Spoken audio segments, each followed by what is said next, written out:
The crack of a pistol shot split the dawn silence as Bethany Crawford dove behind an overturned water trough, her heart hammering against her ribs. Dust swirled around her while the bullet splintered wood just inches from her head. She had 15 minutes to clear out of Willow Creek, and Sheriff Daniels was making sure she understood the deadline wasn't negotiable. "That was your warning shot, Crawford," the sheriff bellowed from across the street. "Next one won't miss." "No place in this town for a woman who can't keep her place." Bethany peered over the edge of the trough, her green eyes narrowed with determination. At 23, she'd spent her entire life in Willow Creek, Colorado. The year was 1878, and being the daughter of the town's former schoolteacher had earned her nothing but scorn since her father died 2 years ago. She tried to take his place, but the town council had other ideas. "I've done nothing wrong." She shouted back, her fingers digging into the rough wood. "Stirring up trouble is wrong enough." Sheriff Daniels adjusted his gun belt. "Teaching those Mexican children to read after the council told you not to, arguing with the mayor about women's rights. You're nothing but trouble, girl." Bethany's blood boiled. The council had replaced her with a man who could barely spell his own name, but charged the immigrant families double for their children's education. When she'd started offering free lessons, they'd labeled her a troublemaker. "You have until sundown to be gone," the sheriff continued, holstering his weapon. "Or I'll have you in a cell for disturbing the peace." Bethany watched him saunter away, her mind racing. Everything she owned was in the small room above the general store, a room she'd just been evicted from. She had nowhere to go, no family left, and precisely $2.43 to her name. She dusted off her plain blue dress and straightened her shoulders. Perhaps it was time to leave Willow Creek behind. She'd heard there were opportunities for schoolteachers in the growing settlements further west. With nothing left to lose, she made her decision. 3 hours later, Bethany stood at the edge of town, clutching a small carpet bag containing her meager possessions. She'd sold her father's pocket watch to buy a ticket on the next westbound stagecoach, due to arrive within the hour. The morning sun beat down on her exposed neck as she waited, alone on the weathered wooden platform. The rumble of approaching hooves caught her attention, but it wasn't the stagecoach. Instead, a lone rider approached on a magnificent chestnut stallion. Bethany's breath caught as the man drew nearer. He sat tall in the saddle, his broad shoulders wrapped in a worn leather duster. A well-used Stetson shaded his face, but she could make out a strong jawline beneath several days' worth of stubble.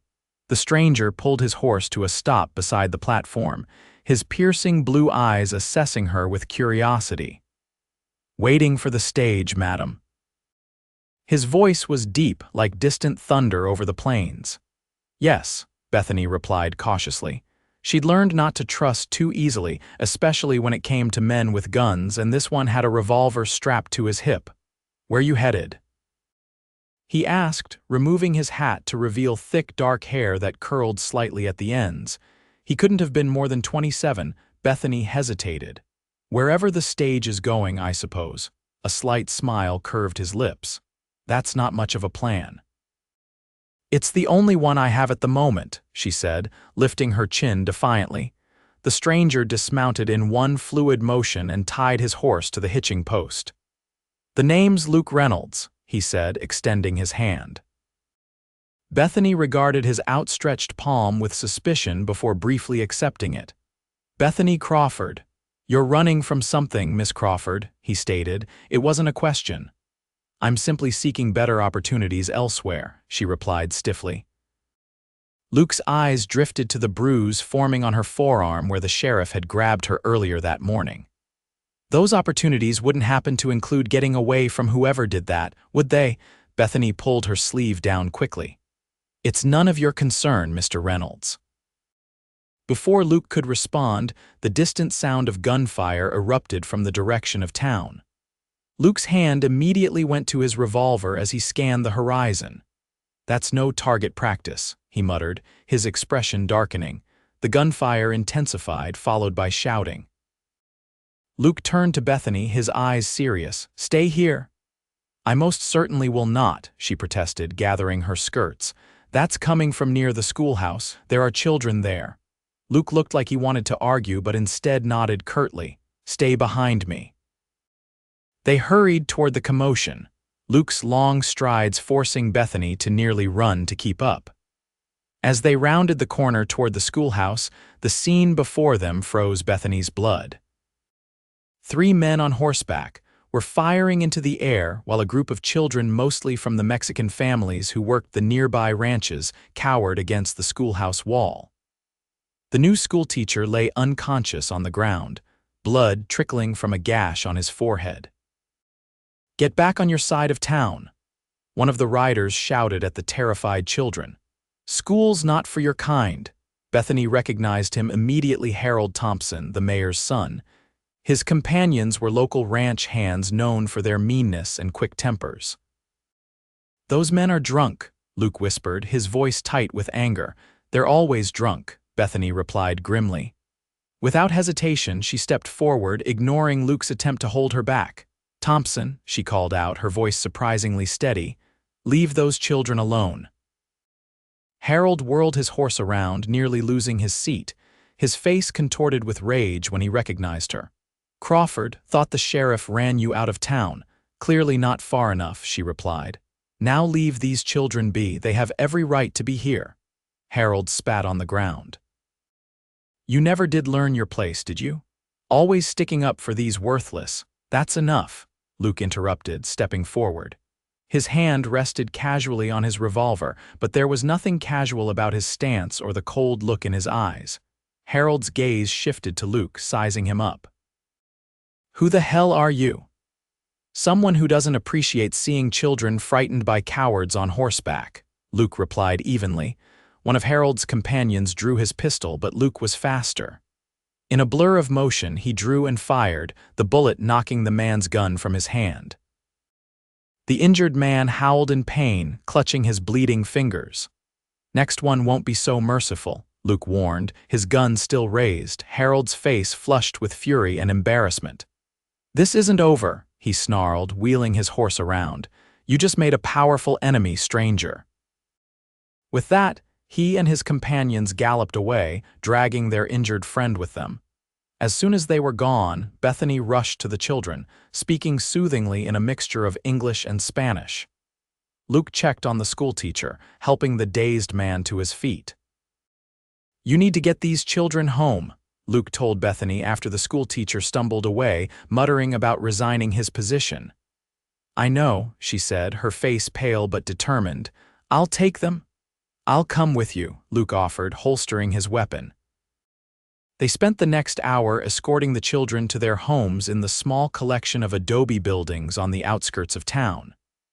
The grateful parents invited them in for meals, but Bethany politely declined, knowing they had little to spare.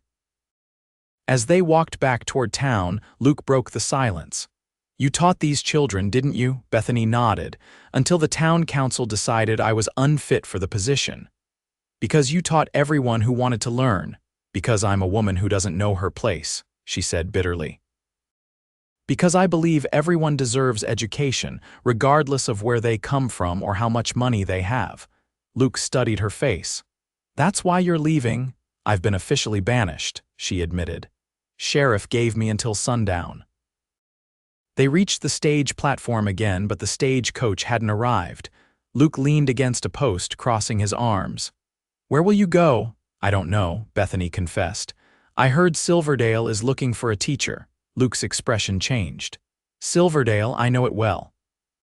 It's where I'm headed, actually." "You are?" Bethany couldn't hide her surprise. "I own a cattle ranch about 10 miles outside town," he explained. "Just returning from selling a herd in Denver." Bethany regarded him with renewed curiosity. This man was no drifter but a successful rancher. "What brings you through Willow Creek? It's hardly on the way from Denver to Silverdale." A shadow crossed Luke's face. "Personal business." Before Bethany could inquire further, the station master approached them. "Stage won't be coming today, Miss Crawford," he announced, not looking directly at her. Broken axle about 20 miles back, won't be another for 3 days. Bethany's heart sank. She couldn't stay in Willow Creek for 3 more days. The sheriff would make good on his threat. "I see," she said, fighting to keep her voice steady. "Thank you for informing me." The station master shuffled away, leaving Bethany staring at the empty road ahead. She blinked rapidly, refusing to give in to tears of frustration. "I'm riding to Silverdale," Luke said quietly. "You're welcome to come along." Bethany's head snapped up. "With you, alone. It's 3 days' ride," he continued, ignoring her scandalized tone. "We'd make camp each night. I understand if that's not proper, but it seems like your options are limited." Bethany weighed her choices. Staying meant jail. Traveling alone on foot was dangerous. Going with Luke Reynolds was improper by any social standard, but he had just defended children at risk to himself. "Why would you help me?" she asked directly. "You don't know me." Luke met her gaze steadily. "I know enough. I know you stand up for what's right, even when it costs you everything." Something in his eyes told Bethany he understood that cost all too well. "If I accept, you should know I have very little money to contribute." "I'm not asking for money," Luke replied, "just company on the trail." Bethany took a deep breath and nodded. "Then I accept your offer, Mr. Reynolds." "Luke," he corrected. "If we're traveling together, you might as well use my first name." "Luke," she repeated softly. They collected her ticket refund from the reluctant station master and gathered supplies from the general store. The shopkeeper's wife, Martha, had always been kind to Bethany and slipped extra food into their packages when her husband wasn't looking. "You be careful," Martha whispered. "Reynolds has a reputation as a gunslinger from his younger days." Bethany glanced out the window where Luke was adjusting his saddle. "He seems honorable enough." Martha patted her hand. "Just mind yourself. A woman traveling alone with a man invites talk." "People will talk about me regardless," Bethany replied with a sad smile. "They already do." They departed Willow Creek as the sun began its descent, Bethany seated behind Luke on his stallion. Her carpet bag was secured behind the saddle, along with their supplies. Luke had purchased a bedroll for her with his own money, waving away her protests. "Sheriff Daniels was watching us from his office," Bethany said as they crested a hill overlooking the town. "He seemed afraid." Luke's back stiffened against her. "Daniels and I have history." "What kind of history?" Luke was silent for so long that Bethany thought he wouldn't answer. Finally, he said, "The kind that's better left in the past." They rode until dusk, making camp beside a small creek. Luke efficiently gathered wood and built a fire while Bethany prepared a simple meal of beans and salt pork. They ate in companionable silence, the crackling fire and singing crickets the only sounds in the gathering darkness. "You're good with a gun," Bethany observed, breaking the silence. "But you don't seem like the typical gunslinger." Luke prodded the fire with a stick. "I learned to shoot out of necessity, not desire, and now you're a rancher," he nodded. 5 years now, built it from nothing." "That's impressive," Bethany said sincerely. "Most men in these parts inherit their land or steal it." Luke's mouth quirked in a half-smile. "I worked as a ranch hand for years, saved every penny, bought the land when no one else wanted it." "Why didn't they want it?" "No water," he replied. "Everyone said it was useless land. But I found an underground spring, dug wells. Now it's some of the most productive grazing land in the territory." Bethany smiled. "You proved them wrong." Luke's eyes met hers across the fire, something warm flickering in their depths. "I've spent most of my life proving people wrong about me." The next morning, they broke camp at dawn. As Bethany helped Luke pack up their supplies, she noticed a faded wanted poster in his saddlebag. Before she could make out the details, Luke quickly folded it and tucked it away. "What's that?" she asked. "Part of that personal business I mentioned," he replied tersely. His tone made it clear the subject was closed. They rode harder that day, Luke frequently checking the horizon behind them. By mid-afternoon, Bethany's body ached from hours in the saddle, but she didn't complain. When they stopped to rest the horse by a small stream, she finally worked up the courage to ask the question that had been bothering her. "Are we being followed?" Luke's expression remained neutral, but his eyes hardened. Possibly. By whom? Sheriff Daniels, maybe, or someone working for him. Bethany frowned. Because of me. No, Luke said firmly, because of me, because he recognized me, and that's bad because… Luke sighed, rubbing his hand across his jaw. Because 5 years ago I was wanted in 3 territories. Daniels tried to bring me in once. It didn't go well for him. Bethany's eyes widened. You're an outlaw. I was, Luke corrected. I was young, angry, running with a bad crowd after my parents were killed by raiders, did things I'm not proud of. His gaze held her steadily. But I've paid for my mistakes, served time, got a pardon, I'm legal now. Then why are you worried about Daniels? Because he doesn't care about legal, Luke said grimly. He cares about revenge. I humiliated him, left him tied to a tree in his underwear when he tried to ambush me. Despite herself, Bethany laughed at the image and Luke's expression softened. You're not afraid of me now, she considered this. Should I be? Most would say yes. Bethany shook her head. I've learned not to judge people by what others say about them.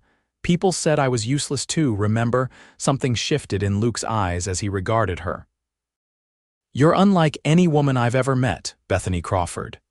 They continued their journey, making better time than expected. That night, as they made camp in a sheltered grove, Luke taught Bethany how to shoot his spare revolver. You need to know how to defend yourself, he insisted when she initially refused.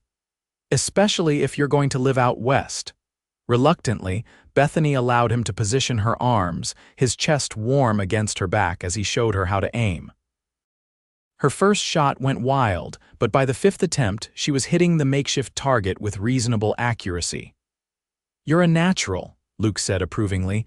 Bethany lowered the gun, surprised by the sense of accomplishment she felt. My father would be horrified. He believed violence was never the answer.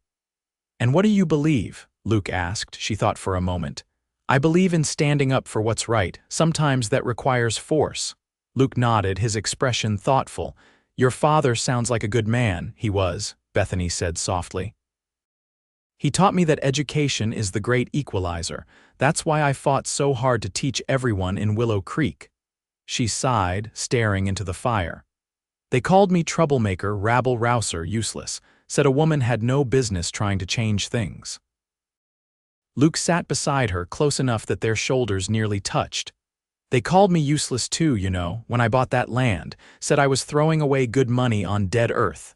Bethany turned to him. Then watch me prove them wrong, she quoted softly. Exactly. His voice was barely above a whisper, his face illuminated by the dancing flames. In that moment, something shifted between them. Bethany became acutely aware of his proximity, of the way his eyes lingered on her face. She looked away first, her cheeks warming. We should get some rest, she said, her voice unsteady. Long day tomorrow. Luke cleared his throat. You're right, I'll take first watch. Do you really think that's necessary? Better safe than sorry, he replied, his expression serious once more. Bethany settled into her bedroll, watching as Luke positioned himself against a tree, rifle across his knees. Despite the potential danger, she felt safer than she had in years. The next day dawned clear and bright.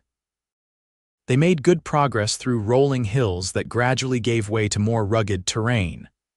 By midday, Luke announced they were entering his land. Already, Bethany was surprised.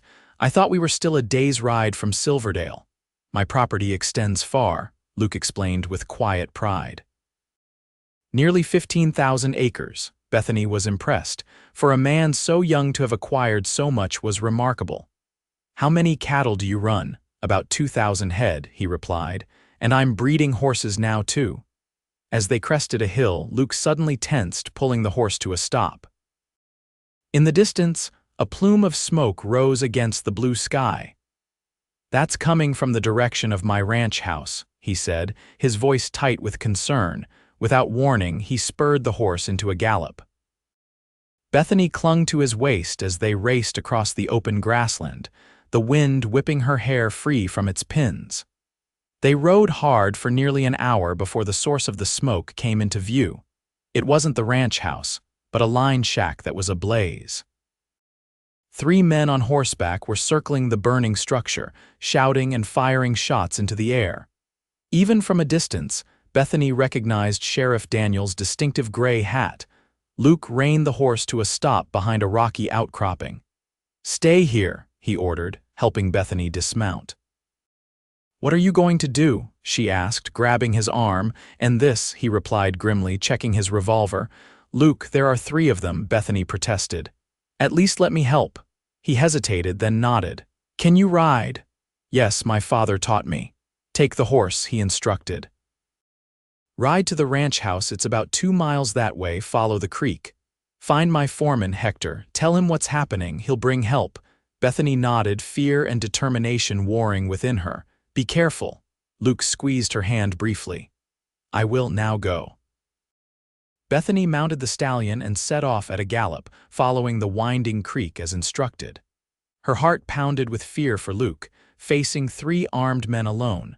She urged the horse faster, leaning low over its neck.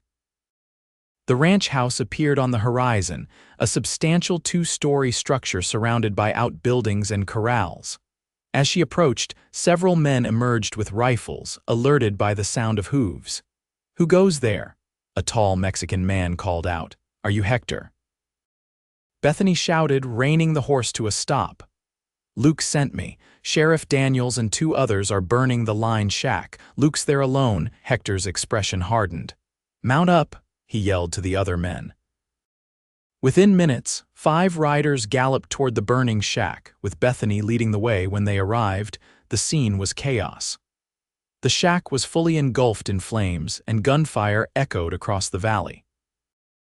Luke had taken position behind a fallen tree and was exchanging shots with Daniels and his men, who were sheltered behind their horses.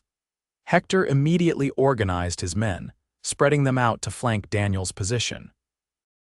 Bethany, ignoring Luke's earlier instructions, dismounted and grabbed the spare revolver from the saddlebag. Crouching low, she worked her way toward Luke, using the rocks for cover. When she reached him, his face registered shock and anger. "I told you to stay at the ranch."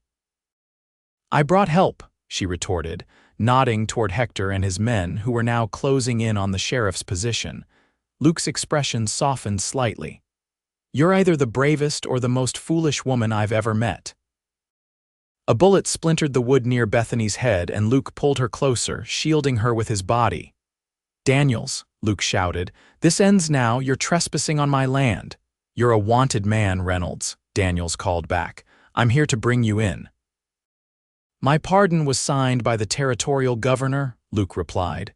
"You know that." "I know you're a murderer," Daniels spat. "No piece of paper changes that." Bethany looked at Luke, her eyes questioning. He met her gaze steadily. "My first night in jail, Daniels' brother tried to kill me," he explained quietly. "It was self-defense, but Daniels never believed it." "Surrender now, Reynolds," Daniels shouted, "or we burn the whole ranch down." Luke's jaw tightened. "There are women and children at my ranch, Daniels." "Is that who you are now, a man who threatens innocence?" The sheriff's only response was another volley of gunfire. Hector and his men were now in position, and at a signal from Luke, they opened fire. The crossfire quickly overwhelmed Daniels and his companions. One of the men fell from his horse, clutching his shoulder. The other threw down his gun in surrender. Only Daniels continued firing, even as his position became untenable. With a cry of rage, he broke cover and charged toward Luke's position, gun blazing. Time seemed to slow for Bethany. She saw Luke raise his revolver, saw his finger tighten on the trigger.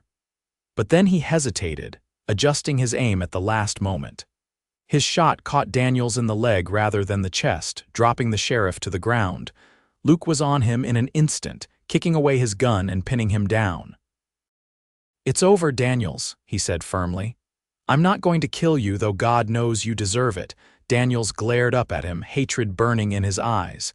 "You should have killed me when you had the chance, Reynolds." "That's not who I am anymore," Luke replied evenly. He looked up at Hector. "Tie them up. We're taking them to the marshal in Silverdale." As Hector and his men secured the prisoners, Luke returned to Bethany, who was still crouching behind the fallen tree. Her hands trembled slightly as she lowered the revolver. "Are you hurt?" he asked gently, kneeling beside her. She shook her head. You could have killed him. Yes, Luke agreed. But then I'd be the man he thinks I am. I've worked too hard to change. Bethany looked into his eyes, seeing the conflict and resolution there. You're a good man, Luke Reynolds, I'm trying to be, he replied softly. Without warning, he pulled her into his arms, holding her tightly. When I saw you coming back here, my heart nearly stopped, if anything had happened to you. Bethany's arms slipped around his waist. I couldn't leave you to face them alone. Luke drew back slightly, his eyes searching her face. Bethany Crawford, you are the most remarkable woman I've ever known. Before she could respond, he lowered his head and kissed her. His lips were warm and gentle against hers, a question rather than a demand. Bethany answered by sliding her hands up to his shoulders, drawing him closer. The sound of approaching footsteps broke them apart. Hector stood a respectful distance away, his expression carefully neutral. The prisoners are secured, patron. We're ready to ride. Luke nodded, helping Bethany to her feet. We'll take them to Silverdale immediately. Send someone ahead to alert the marshal. The ride to Silverdale took less than 2 hours. The marshal, a grizzled veteran named Harker, listened to Luke's account of Daniel's vendetta with growing concern. I'll send a wire to the territorial governor, he promised. Daniels won't be wearing a badge again, that's for certain. As they stepped out of the marshal's office, the sun was setting over the bustling town of Silverdale. Unlike Willow Creek, it was a growing community with proper businesses lining the main street. Bethany noted the schoolhouse at the end of town, a new, well-constructed building that spoke of the town's commitment to education. What will you do now? Luke asked as they walked toward the hotel. Bethany gazed at the schoolhouse. I'll inquire about the teaching position tomorrow. If it's still available. And if it's not, she turned to him, her green eyes determined. Then I'll find another way to be useful. I won't let anyone tell me I'm worthless again. Luke smiled, taking her hand in his.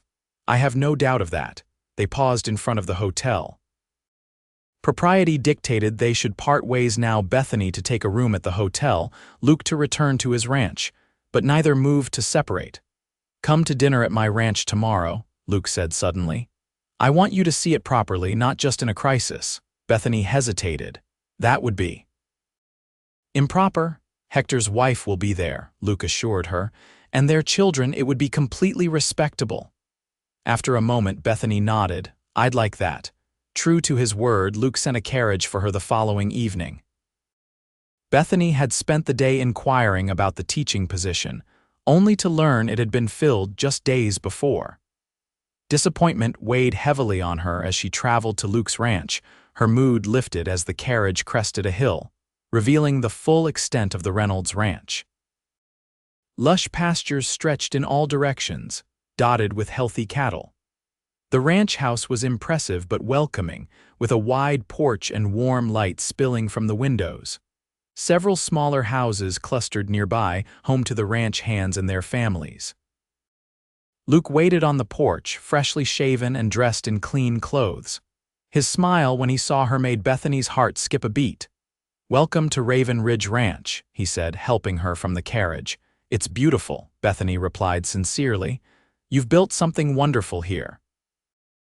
I had help, Luke said, gesturing to Hector and his wife, Maria, who emerged from the house. I couldn't have done it without good people. Dinner was a lively affair, with Hector and Maria's children adding youthful energy to the conversation. Bethany noticed how at ease Luke was with them, ruffling the boy's hair and complimenting the girls' drawings. It was a side of him she hadn't seen before, and it warmed her heart. After dinner, Luke invited Bethany to tour the grounds. The night was clear, with a million stars twinkling overhead as they walked toward the newly constructed stable. Hector tells me you were asking about schools in Silverdale, Luke said casually. Bethany nodded. The position has been filled. I'll need to look elsewhere. Luke stopped, turning to face her. Or you could stay here. Bethany blinked in confusion. At your ranch, as what? As my wife, Luke said simply. Her mouth dropped open in shock. Luke, we barely know each other. I know enough, he replied, taking her hands in his. I know you're brave and principled and kind. I know you fight for what's right no matter the cost. And I know that in 3 days you've come to mean more to me than anyone has in years." Bethany's heart raced. This is madness. Is it? Luke's blue eyes were earnest in the moonlight. Bethany, when they called you useless in Willow Creek, they were fools. I've spent my life proving people wrong about me, and I want to spend the rest of it helping you prove them wrong about you. How would I do that as your wife? She asked, still dazed by his proposal. Luke smiled. There are 20 children on this ranch with no teacher.